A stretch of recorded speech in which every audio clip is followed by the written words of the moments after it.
Just for a moment, focus on your breath. In slowly, out slowly, in slowly, out. The same pattern repeats within every one of us. And consider your pulse. The beat is built into the very fabric of our being. Simply put, we are creatures of rhythm and repetition. It's central to our experience. Rhythm and repetition, rhythm and repetition. On and in and on and out. And we delight in those aspects every day. In the rhythm of a song, the beat of the drum, the nod of your head, or in the repetition of soup cans, the rows of an orchard, the artistry of petals. Pattern can be pleasure. In language, rhythm and repetition are often used as the building blocks for poetry.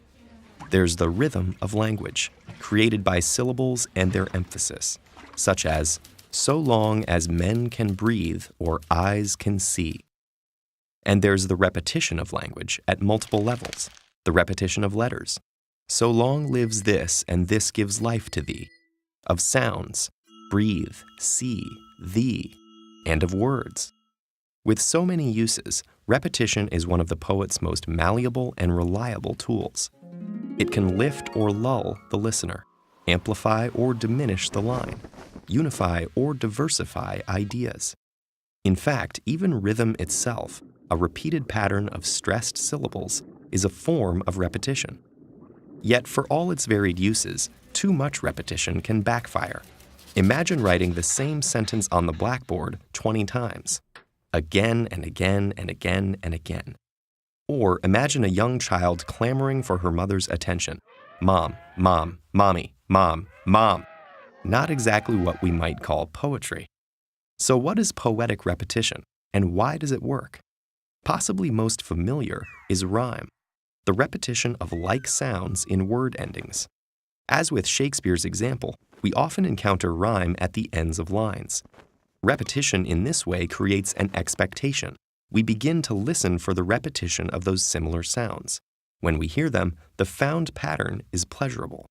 Like finding Waldo in the visual chaos, we hear the echo in the oral chatter. Yet rhyme need not surface solely at a line's end. Notice the strong I sound in so long lives this, and this gives life to thee. This repetition of vowel sounds is called assonance, and can also be heard in Eminem's Lose Yourself. Notice how the E and O sounds repeat both within and at the end of each line. Oh, there goes gravity. Oh, there goes rabbit. He choked. He's so mad, but he won't give up that easy. No, he won't have it. He knows his whole back's to these ropes. The alternating assonance creates its own rhythm and invites us to try our own voices in echoing it. Similarly, consonance is the repetition of like consonant sounds, such as the L and TH in so long lives this, and this gives life to thee. In fact, this type of specific consonance, which occurs at the beginning of words, may be familiar to you already. It's called alliteration or front rhyme. Great examples include tongue twisters. Betty bought some butter, but the butter was bitter, so Betty bought some better butter to make the bitter butter better. Here, the pleasure in pattern is apparent, as we trip over the consonants both within words and at their start. Yet tongue twisters also reflect the need for variation in poetic repetition. While challenging to say, they're seen by some as lesser imitations of poetry, or gimmicky, because they hammer so heavily on the same sounds, closer to that blackboard style of repetition. Ultimately, this is the poet's balancing act, learning when to repeat and when to riff, when to satisfy expectations, and when to thwart them.